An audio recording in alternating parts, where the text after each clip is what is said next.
Hello, everybody. Hello, hello, hello. What do you want? What do you want up there? Hey, next Amanda bird.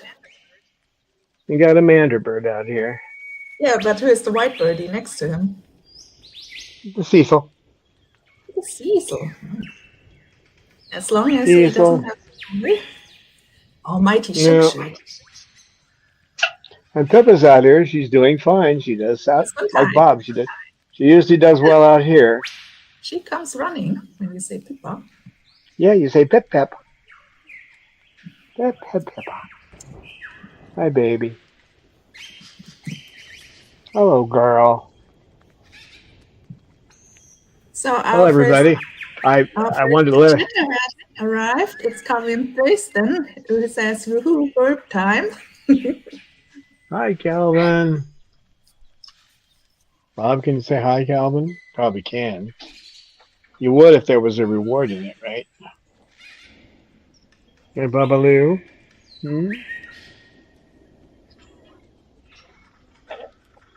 Oh, Pip Pip Pip. Probably if Calvin comes by with his trident. Triton Trouble. Hi, Triton Trouble. Yeah. She's such a good girl, but you turn it this way. I get a better picture, I think. There we go. I think somehow the camera got reversed. I got to go in and see what's going on here. Because I'm trying to mirror. Oh, it's on mirror. I didn't want that. Turn that off. Okay. There we go. That's part of my. Stop it, Bob. He's getting in my pocket trying to steal stuff again. Big toad. You know, zip it up in there so you can't get to it, right? Monster.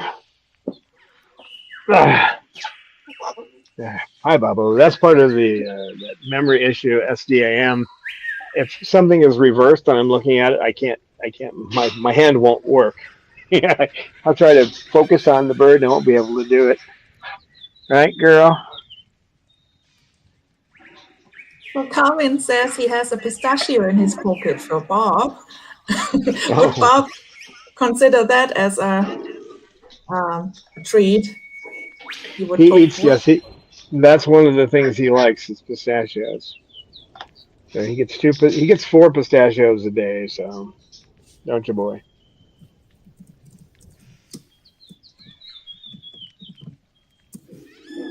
And we have Falcons here, and Eleanor is in chat, so welcome to you. Hello. Oh, hello, Eleanor. Here. Hi.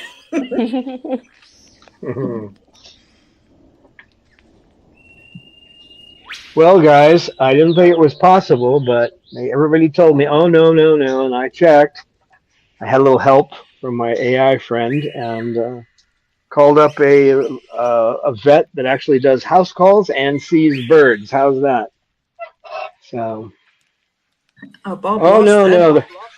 There's nobody like that in town. That's what I hear, from the bird community. Nobody, and there is, in fact, someone who does that.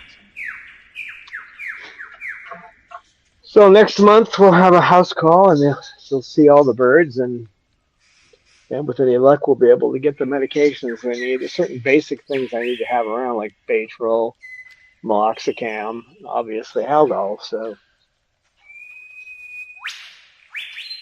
What's doing, Pip? It's hard to. He's standing on my arm. I can't. And you want me to pet you? Can you get off my arm? No. Bob is stuck to my arm now. Bob. Hi, Pip. I know you want me to pet you, but I don't have a free hand, Pep. Beautiful girl. It's a beautiful tip tap tap, and you're behaving so well out here. Bob, can I have my arm back? Thank you. Hey, Bob, come here. I'll pet you. Come on. Come on. You're a good girl. You've been a good girl out here. Yes, you have. Yes. Yeah. Good girl. Uh-oh. It's not a big weapon, but it's enough to scare Mander. You don't go after her with that. She's being good. You don't do that, okay? I'll tickle you. Tickle, tickle, tickle, tickle.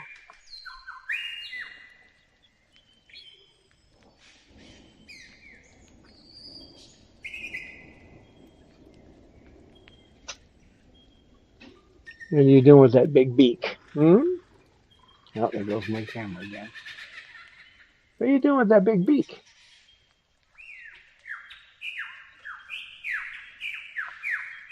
Now we're going to talk a little bit about beaks today. So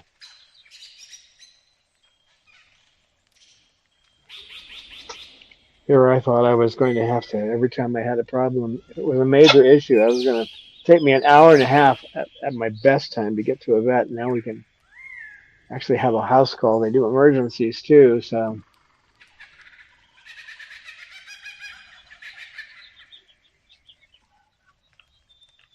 let's hope we don't have any, right, Bob? No emergencies, Yeah, Bob? better don't give the birds the number. Otherwise, the vet gets calls like, my daddy hasn't pet me within the last 5 minutes, so emergency. Yeah. It'd be kind of like in the movie Benny and June, ran out of Skippy Super Chunk. Puts on a scuba mask and starts directing traffic.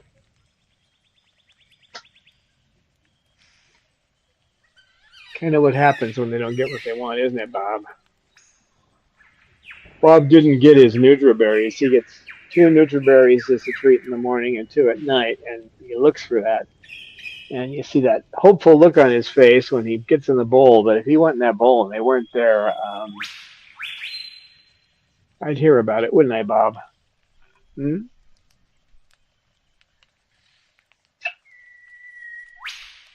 Just a treat, though. He eats a lot of food, so that's really just a treat for him. Some of the other guys might just, if they like them, they most of the other ones here are like, yeah, on that they don't really care. But he's a fanatic, so he eats those, and then he eats the birdie bread. Then he goes after the edamame, and he eats half of the mash. He's a big eater, this boy. Mander, on the other hand, is he dunks his food, so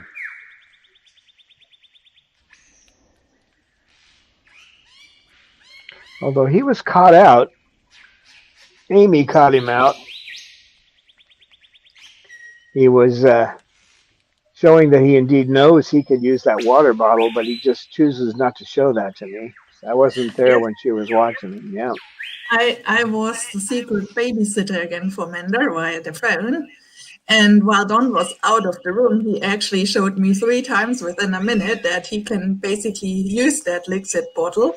He hasn't drank the water. He basically put it on the water, but he can use it quite well. So no problem with that. Yeah, Yeah, he's been holding out on us. yeah, he has. Jasmine uses it, but then she wants me to keep putting the other water in there, so I have to give her some water in the morning and then take it away, and then she's coming out here. Then there's some water she can drink out here, and I'm playing games with her. But it's the pink birds, it's the Moluccans. They're the ones that are. I'm not gonna change. The ones who like to go to fast food stores where they get it their way. I want my French fries. I want them just cooked without any salt. Just long enough where I can hold on to them. Or give me any short fries.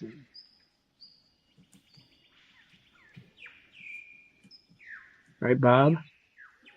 It's right at the borderline on temperature, so I have to watch. I have to watch this one, who's not showing me his front right now, but he's okay.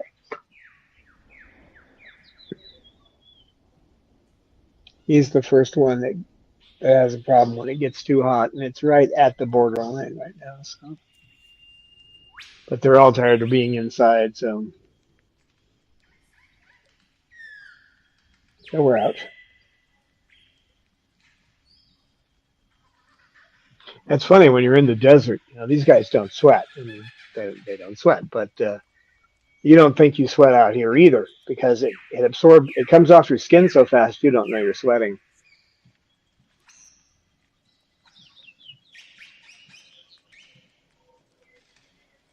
So in all probability, you don't need to use deodorant because by the time you sweat that a little bit of water, it's already in the air. There's nothing for the bacteria to grab onto.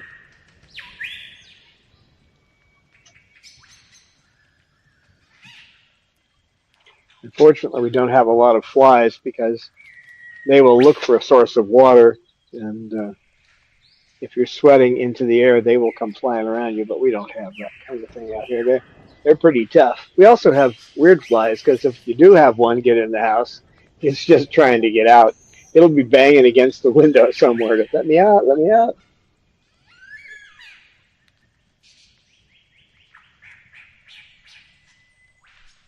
Pip, are you okay back there?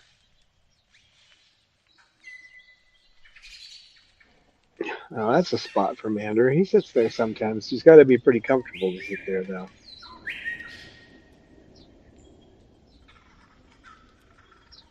We're going to talk about beaks. Go ahead. I just wanted to say how sweet the man is. And then let's see, we can greet a few more chatters. So after Falcon Zoo, we have Spirit Matter coming in. So hi, Spirit Matter. And Rosebud Atkins is here saying hello, Flo. Hi, And Spirit then Matter. Hello, Rosebud. Sir Kant here. Also hello, Frog. Vlog. Greetings from my peacocks. So hello, Sir Kant. Welcome, Sir Kant. That's a good name. Welcome. Well, we have Sir Robin over here, also known as Mander. When danger rears its ugly head, Mander bravely turns and he will be known to bravely flee. I can't say it. He bravely fled. It's supposed to be all past tense from Monty Python, but When danger reared its ugly head, he bravely turned his tail and fled. Brave, brave, brave, Samantha. with his eyes plucked out. Yes, that whole song is wonderful. Because that's Mander. He really does. He's afraid of everything, but he's such a good boy. He's just afraid. He's afraid. Romeo's can't. Romeo just doesn't have a sense of balance at all. Some brainy idea of making it so they can't grow back into some of their primary feathers. That's not going to work. You can't slap that in my face while I'm doing this. It doesn't work. It doesn't work. You can go back on my shoulder. I don't have a problem with it, but just try not to slap me in the face. It tickles. It tickles. I'd almost rather have you hit me with something that hurts than tickle me. You want that wood back, Bob? There. Well, I haven't introduced everybody. We have Babalu today, part of the Triton duo, Triton Trouble duo. And you had to go on my shoulder. We've seen Cecil. He's the one holding the string. There's Sugar. Hi, Sugar.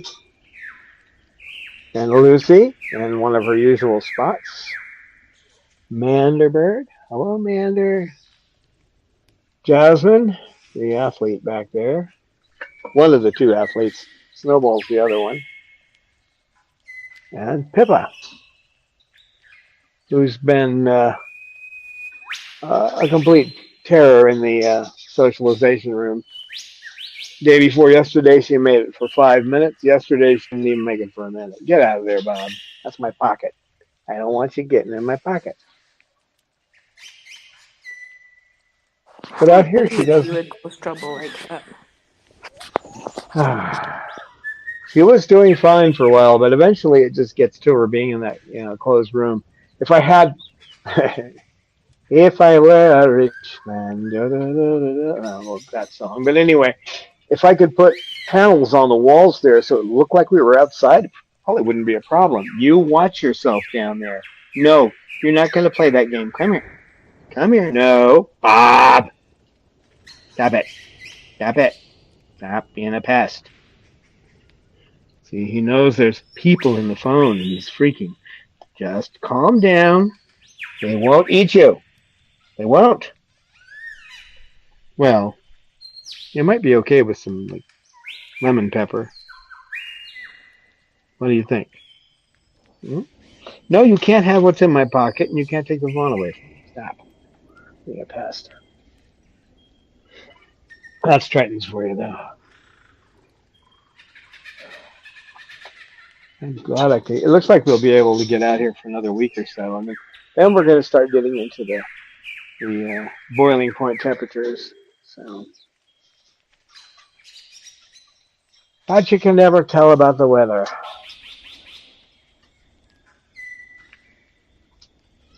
The one thing you can usually be sure of is there'll be no humidity. So if you don't even need a match, you can just snap your fingers that you need to start a fire or something. Right there, big boy. Hmm?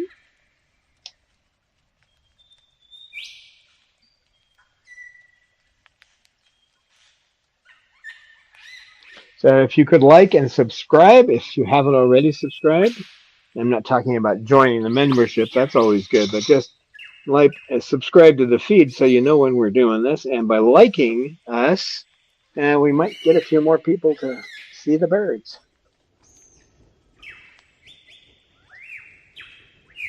I don't know if the count is right, but it says there are 9 people watching and there's only 1 like. So I think Bob did that. Did you do that, Bob? Did you? No, I don't think he did. No, Bob didn't do it. Bob didn't do it.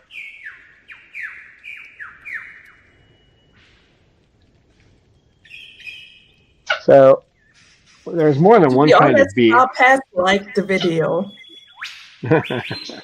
Oh, that Babalu. Yes. Yeah. Bob. So there's more than one kind of bill. Basically, there are 3 types of bills. There's the kind of bills you have. Stop that, Bob. You cut it out. Get over here. Hey, you're being a pest. Toss a towel on him for a second. Quit nipping at my arm because you don't want me on the phone.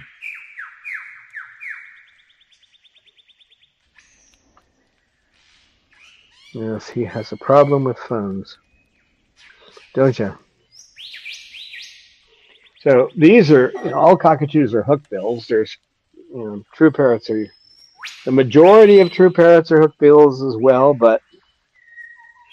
and if you watch them get around, you'll know why they call them a hookbill because they use their bill to climb, to grab things, but they use it for all kinds of things. And that upper section of the bill has a little ridge in it. They actually work it with the lower part of their beak to make a little ridge there so that they can put things in their beak and crush them. The beak is a lot stronger than your teeth, so you try to crush something like a Brazil nut. Yeah, they can do it, but we can't. Teeth are by no means uh, as strong as a beak. And it would be difficult for us to even climb a rope using our teeth, where these guys do that like there's nothing to it.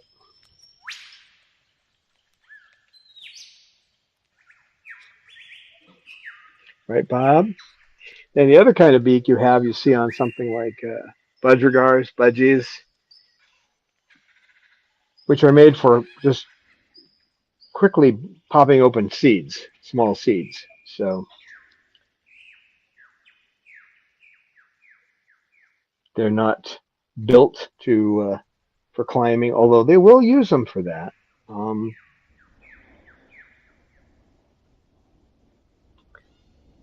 Hookbills. One of the things I do with Bob is to put my finger down, and he'll clamp on my. He doesn't hurt me. He just clamps gently on my finger, and I pick him up. And that's actually using the hookbill the way it's meant to be used for one thing, which is for climbing. So,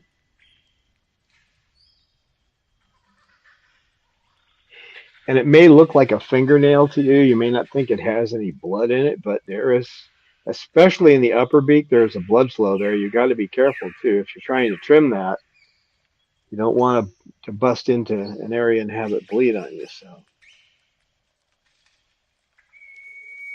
that's one of the reasons you'll see that I trim Jasmine's beak because it gets too long.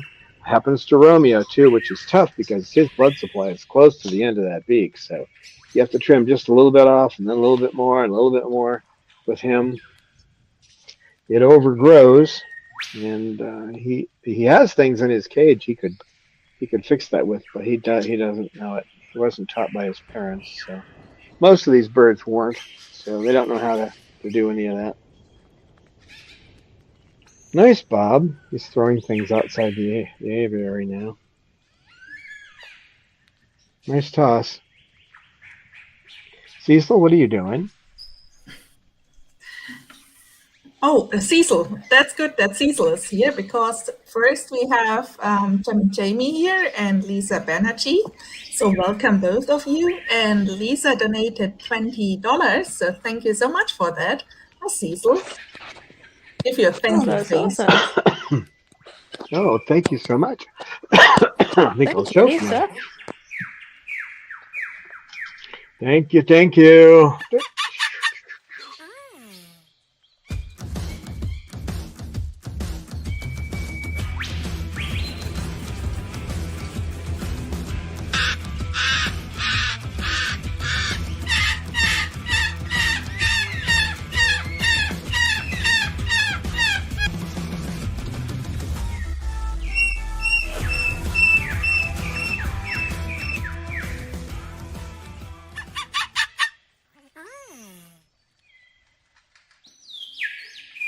Thank you so much.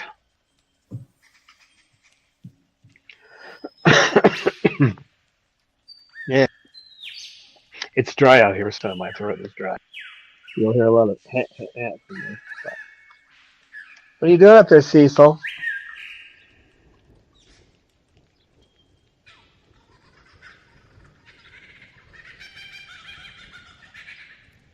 Yeah, I'm trying to catch some of that beak action. That's my ear. You know, it's hard to pet you when you're up on my shoulder. You know that, don't you? I wouldn't win any flexibility contests, that's for sure. And you want me to pet you while you're on my shoulder.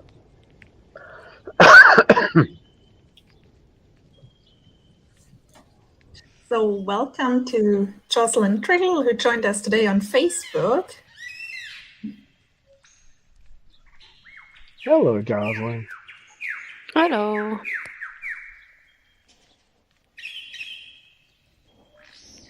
What is Cecil doing to you? Oh, he's running that across my earpiece. Looks like he's trying to hypnotize you or something. I am going slowly, slowly to sleep.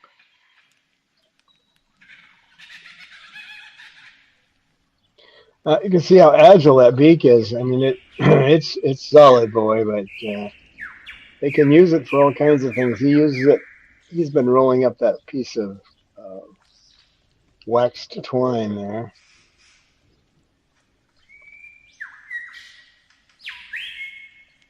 And that using the beak in combination with a tongue that has both intrinsic and extrinsic muscles in it. And the only thing you're going to find on your body like that is your fingers. So And it has a bone. Your tongue has no bone, theirs does. So that's why they're so good at stopping somebody who's trying to put, if they don't want you to put a syringe into their beak, just an oral syringe, they can stop you with that incredible tongue. They know how to use the beak on that too. They can clamp down on it. If they really want to, they can snap a syringe in half. But Cecil, good grief, Cecil, what are you doing? Bob, watch Cecil, would you? Watch Cecil, would you?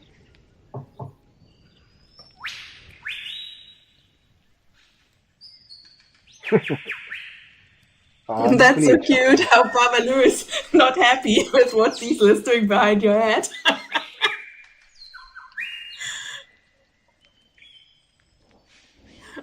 Is it? It must be so nice always to have a little Triton protector around.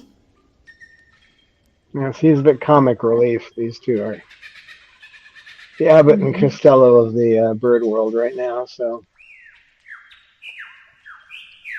What did you say about budgie beaks?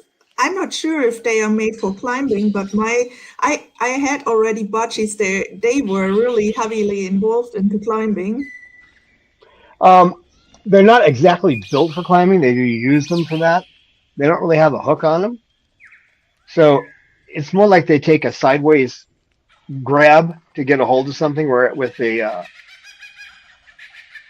least what I've seen, at least with the cockatoos and the other hookbills, they tend to use that point right away on stuff. So, um, but it's been a while since we've had any budgies. You know, it's not like I'm observing them every day. You have a better experience with them than I do. Yeah, it depends on the character. So that too I have at the moment. Also, they both actually heavily into flying every little distance which is possible. But I also had some they deliberately sometimes climbed just for fun. You will see with the hookbills, the first thing they do, unless they're flying, of course, they'll use their beak to get around. It's just it's like a hand for them. You know, it's something they grab a hold of stuff with. It's something they do. But all the birds can. I mean, all the parrots can use their beak for climbing if they want to. I mean, it's there. It's just more prominent in the hookbills. So welcome to Tia Shar. Good Hello. to see you. Yeah. And then I think we had a question. Let's see. First, a little notice from Rosebud, who reports that she had owlets hatched out in her huge pine by her gate, and she's so excited about it. And that's cool. And Cecil? then Thunderbing would like to know how to trim their beak. The best thing you can do is go to an avian vet and have them show you how to do it, train you so that you basically certify you in beak trims.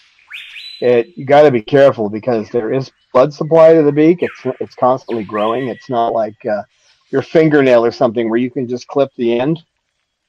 Um, you try clipping that upper beak down a little bit, and you might end up with a massive blood flow because they do have arterial blood in there, arterial blood. So, um, yeah, definitely have an avian vet show you how, or at least a vet tech, somebody who's done it on a regular basis. You have to use a Dremel for that.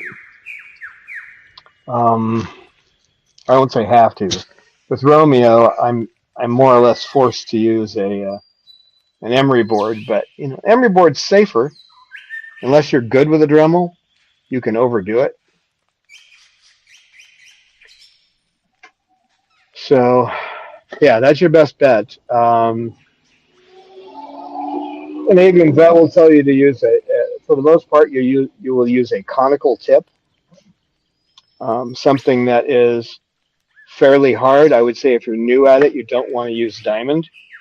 You can go with, come on, brain. What's the next step down from diamond? Somebody remind me. Carborundum. You can use a carborundum blade, which cuts slower, so you don't overdo it. The other thing about Dremels that you have to learn is when you put that bit in there, you have to leave enough room, about a quarter inch or 3 millimeters between the base of the Dremel and the actual bit, because if you don't do that and a feather gets in there, it'll start ripping feathers out. So you don't want to do that. You have to leave that room there so that a feather can't get jammed in between the two. The best way that I can make that stick in your head about using a Dremel is, you've been behind a truck, right? And everybody says they have mud guards on the back of the truck where they have the dual wheels.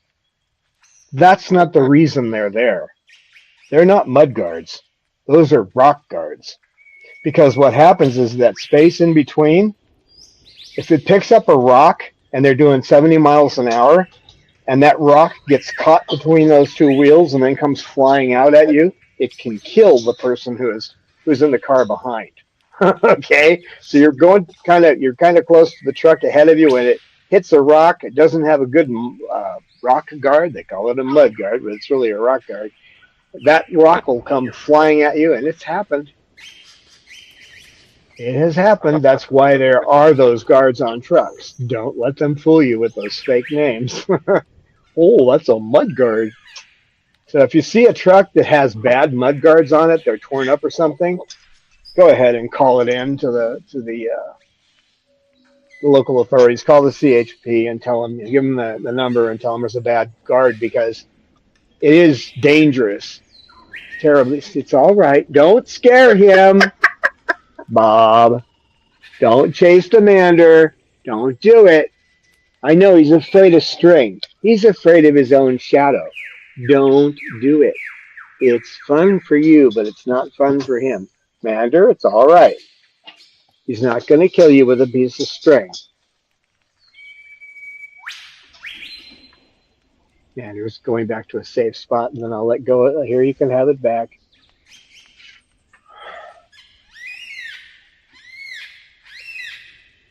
So when you're working on beaks, you have to be careful about when you put that bit in there. And I say, I mean, don't just test this out on your own. Get somebody to show you how to do it, because you can make a mistake. There's that tongue in there, and if you're not comfortable using your finger to keep that tongue out of the way, you're afraid of being bitten or something. You don't want to do a beak. So if you have a bird say you have a bird that has scissor beak and you need to learn how to do it, you go to the avian vet and say, show me how to do this. And the first 2-3 times until you feel comfortable, the vet lets you do it and watches you, and you get it right. I wouldn't recommend doing beaks. If you're going to do nails, it's not so bad. Bob, will you quit attacking my arm? Stop it. I'm not going to get up. Oh, hold on a minute. I got to change the camera now.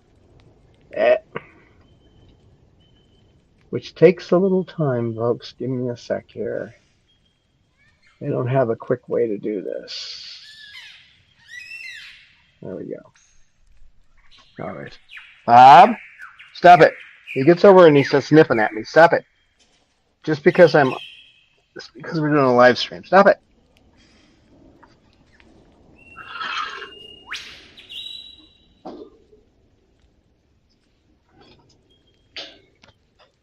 That's your first warning. After this, I tickle you. I'll tickle the Bob. I will. I'll tickle him. I'll get Cecil to hit you with that string he's got. Frightening string. So I would say once you get the vet to show you how to do it, and practice on the nails first, because yeah, you can make their nails bleed a little bit if you go too far, but you always have styptic and superclot, that kind of stuff around to stop that. But with the beak, superclot isn't going to stop a bleed. If you get a bleed from the tip of the upper beak, you're going to have a problem because it's going to flow out of there.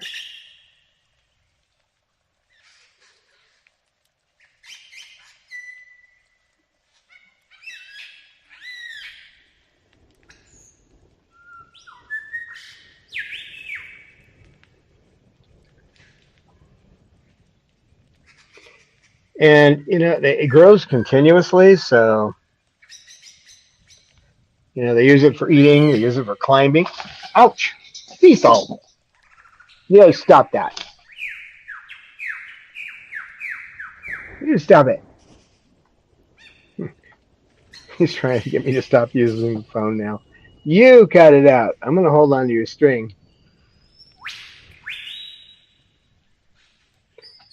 You can show people what you've done there. He's got it wrapped around his upper. Stop it. You guys are being pests today. It's probably because it's warm out here. It's a little warm. What are you doing? He knows I can't get it away from him. He's got it wrapped around his upper. So clamped in that little spot on the upper portion of the beak where that little ridge that they carve into it with their lower is.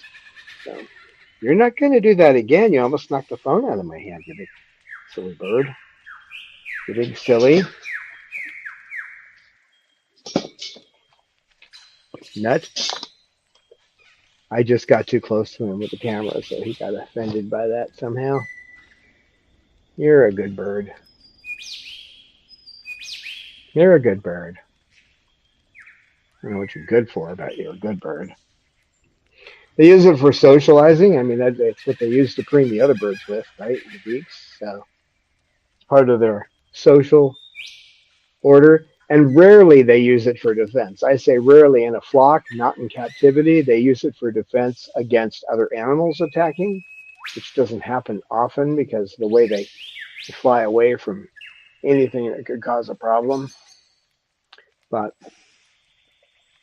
in captivity, we teach them to use it to defend themselves against humans. So you'll see it when Cecil gets too close to another bird. They'll open their beaks like they're going to snap at him to try to warn him. No, don't do that. Ah, you missed. Nice try, Cecil. He's the only one that uses me for target practice. Just because I won't let you be around Lorelei, huh?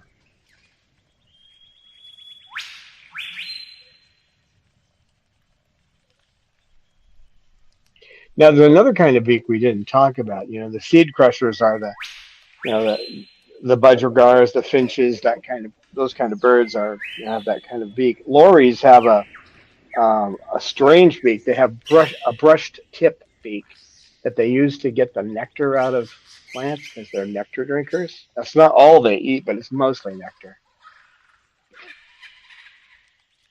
If you're ever at the San Diego, they call it the Safari Park now, but if you're ever there, they have a lorikeet landing.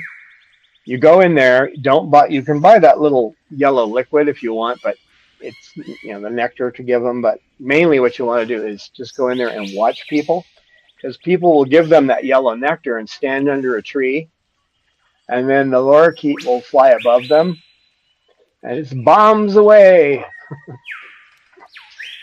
I used to make a point of when I went there, when I lived in California, of going into the lorikeet landing and watching the bombers. But they have a specialized beak so they can get that nectar out of the plants. So. And of course, that way they spread the pollen around, so they help to pollinate plants. It's not just bees. There are other animals that do it, and these guys are good at that. They will eat some seeds in the shell, and then they will drop them all over the place, so they help to spread the vegetation everywhere.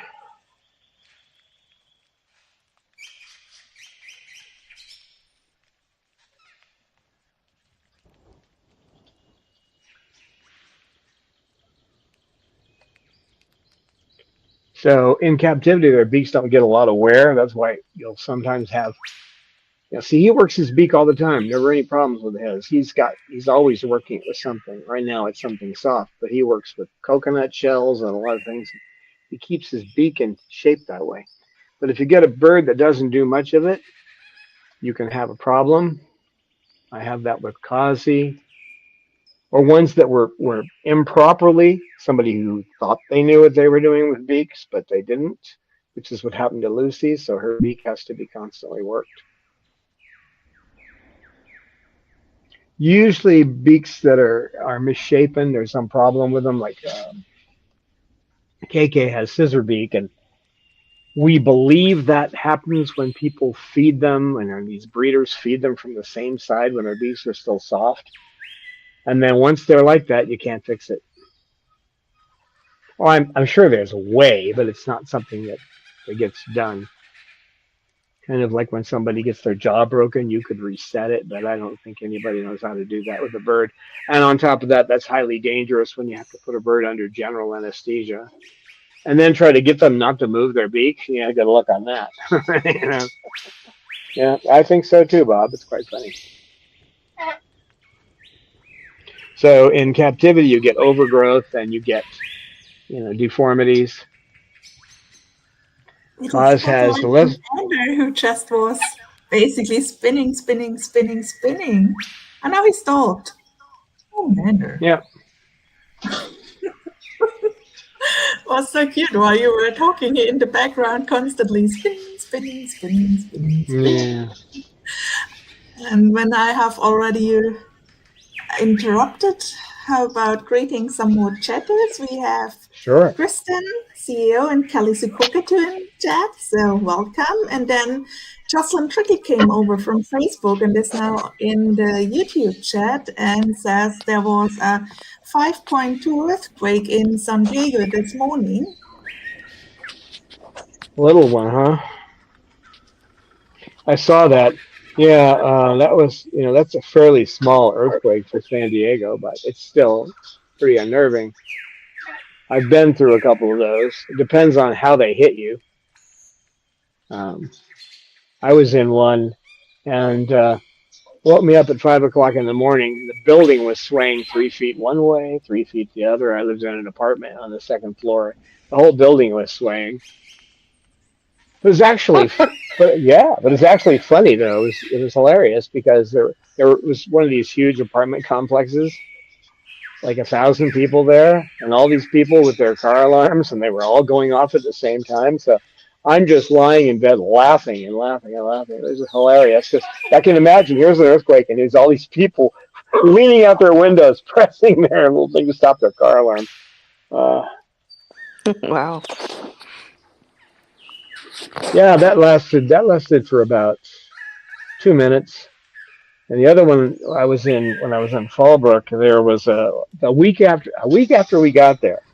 I'm sitting in the chair, the one that gave me the hernia I have. I'm sitting in the chair and I hear this. It was bizarre because just the angle that it hit us, I hear this kind of like that, bang, right? And then the whole place starts swaying, and I'm sitting there going, "Oh, I'm gonna have to go out and disconnect the propane tank."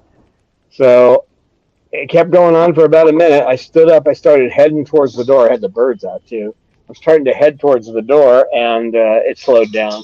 And I just had to go out and check to make sure that all the fittings were still hooked up and all that. But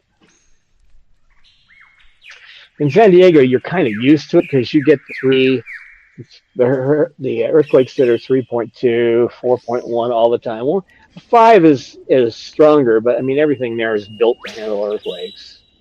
Not like in Japan, though. If you want to be in an earthquake, be in one in Japan, because the high rises are built on rollers, and so it's going to move, but the building's on a roller with springs and everything, so it doesn't come down.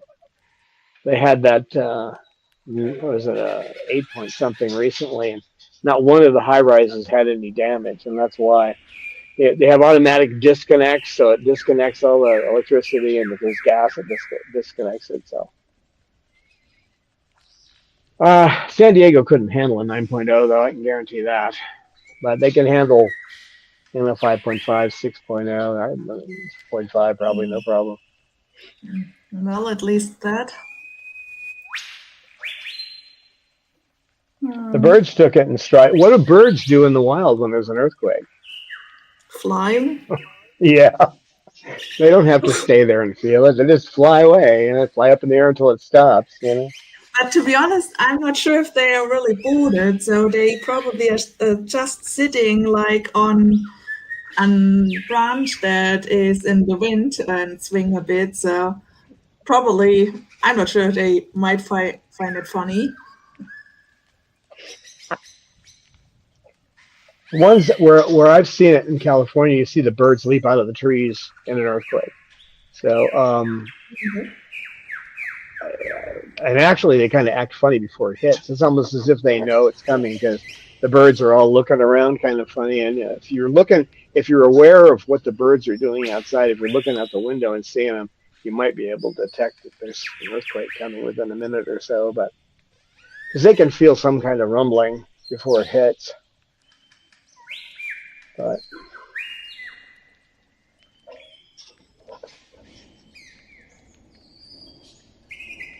now, another reason in captivity that their beaks will start to malform or can be because they're not getting enough calcium. So, like our nails, they're made of keratin. Keratin. Um, they need wood that they can chew, not wood that just looks good, but wood they can chew. Pine's pretty good for that. Um, there are some reasons to have a few perches that are not easy to chew, like manzanita or ironwood or things, but mainly so that you can have varying size when they move around on the perch. Their feet open and close. But, so they chew. I give them 2x4s, and that was Dr. Jenkins' suggestion, and they just chew those into shape. And while they're chewing, they work their beak into shape too. So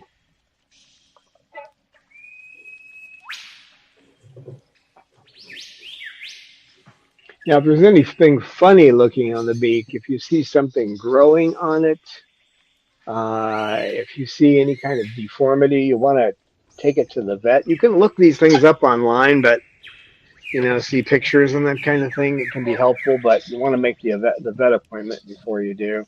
Bob?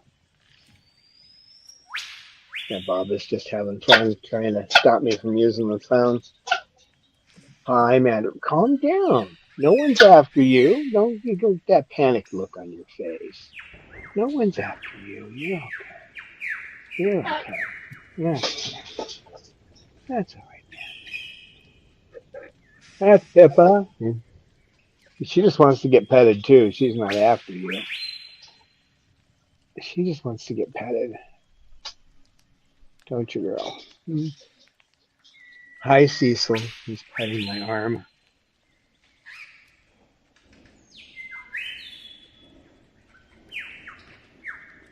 So once in a while, if you've got more than one bird and they play together, you may have something like a beak injury. The one that's a specialist in getting that here is Cause. She'll go after another bird and then they'll puncture through her upper beak somewhere. It'll take months for it to disappear because as the beak grows, it gets closer and closer towards the end and then disappears. So the main thing you want to do is plug that, but you go to the vet and they'll put something in to plug it. I have my way of doing it, but the vets have their way too. So, and I learned from the vets. So.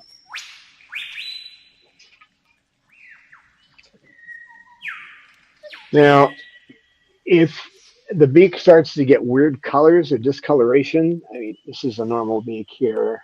Okay. The discoloration here is from eating. But in general, that the reason there's a white powder on it is because of the powder on the bird. If you have a bird that does not have any white powder on its beak at all, that's usually an indication of cytosine beak and feather disease. So if you have a cockatoo and they don't have white powder on their beak, something is wrong. I know people don't do this, but they'll put oil on their beaks because they think their beaks need something to. They just don't look right to them. Well, what you're looking at is the dust that these birds all have, and it stays on their beak. So,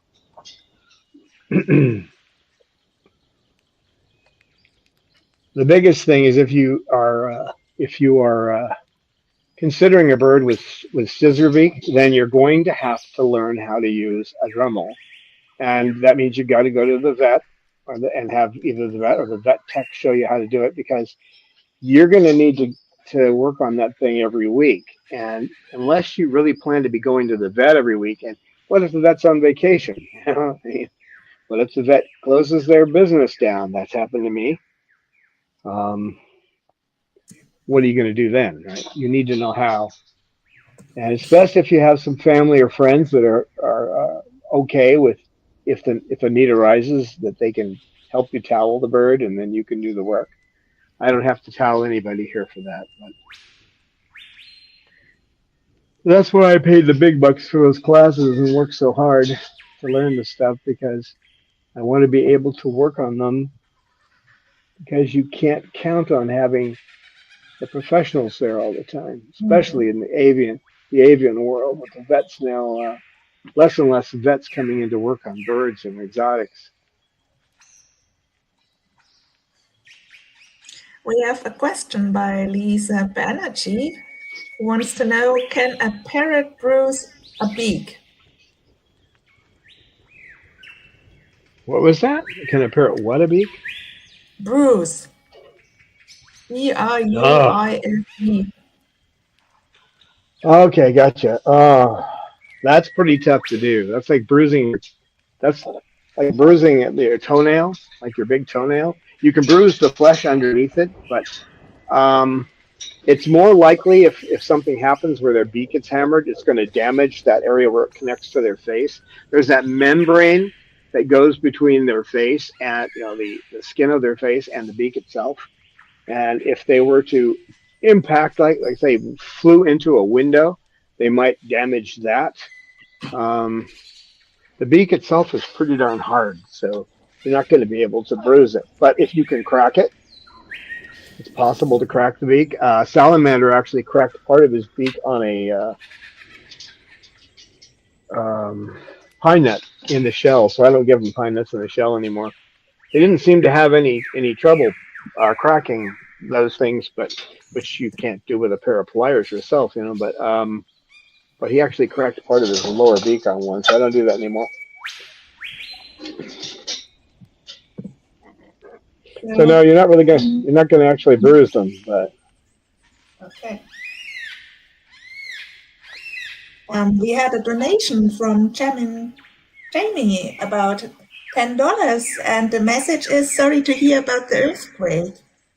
So thanks for the donation, Jamie, and therefore you get a little video. Thank you, Jam and Jamie. you. Thank you.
Yeah, thank you so much. And now you're going to try to tear that off. She's been tearing up the rope in here pretty well. I got a bunch of it outside, but she has managed to tear those two ends off down there, which I just wrapped wrapped over and zip tied them together. But she's working on this one again now. and I'll really scare her by replacing the whole thing. So, one thing you can do if you want to find out about beak problems, you can search on the internet. But the key when you're searching, or if you've got Chat GPT, it can lead you to the right page. But DeepSeek can do that too. But what you want to do is put the letters DVM after your searches, because you don't want to go to a site that is going to give you false information. So you've got a better shot when you can get the information from a doctor of veterinary medicine. So now you coming over? You must know what time it is. Sugar. Yeah, she knows what time it is. She's like, okay, it's about time to pet the beak. Mm. To pet the beak. Or she has come over to say, why you're not playing the video with the bird and the sexy wine? I can play that on the way out. Um, I'm just yeah, joking. I am still no, have to laugh about Sugar coming over when she hears herself. this is something else about the beak too that brings to mind is that be careful when you're petting a beak because that can be a signal, a mating signal too. I'm already mated to her in her mind, so um, it doesn't engender that kind of a problem. Usually the Moluccans don't, you know, they don't lay eggs in captivity, although Peaches did twice. Um, so it's More not than as much of a twice. problem, huh? More than twice. I only remember twice, but I didn't put a counter in my head. Yeah, I mean, your Yeah, memory is not that good. I remember you telling me more than twice that she'd laid an egg. yeah. I don't remember Poor how many Peach. times. My brain, I've just said multiple times. I've got pictures of every egg though, so I can go back. But not that it matters now. But so you have to remember that this is kind of a mating signal to them. And if it wasn't for the fact that she's already mated to me, and she doesn't tend to get over, she doesn't tend to get vibrate from this kind of thing. She just wants to get petted, so it's a bonding ritual for her. Hmm. She's a cutie. So Yeah. Jocelyn Triggle is now member for 13 months. So thank you for that, Jocelyn. Oh, thank you, Jocelyn. Great to have you. Thanks for your support. Yeah, definitely. Members keep us going, that's for sure. Can't no one can do this all by themselves. And I was seriously worried because there was no local vet. Now I've got looks like a good shot at a local vet that does see birds, so for those emergencies. And how they all align since it's close to the end of the live stream. Oh my, you guys are so funny. Yep, that's the yeah. They're all starting to fire up, aren't they? Yep, she's Yeah. about ready to put the phone down. They So have a better sense especially of. Lucy always was one bird who has really accurate cloak. Oh, Lucy, you know what They time def- it is. yeah, she does. Okay, I hope to see you guys all on Wednesday, and I think I will take us out with that video, which I'm glad you suggested that of sugar, and Oh, we will pretty see bird. you. Okay, pretty bird. Hope to see you on Wednesday. Thanks, Amy and Eleanor, for moderating, and I'm not sure We'll you should see you stand. Wednesday. Not sure you should stand there, little girl, because she's trying to eat that rope. See you on Wednesday. Hi.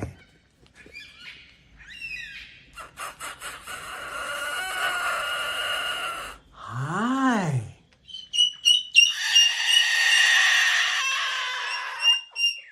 Hi.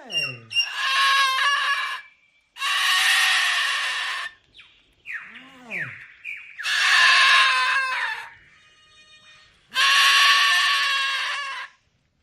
Hi.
Much as science knowledge only adds to the excitement, the mystery, and the awe of a flower.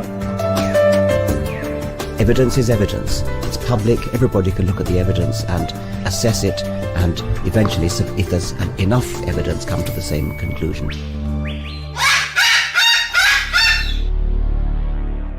The Chloe Sanctuary for Parrots and Cockatoos, a non-profit charity dedicated to the empowerment of captive parrots and public awareness.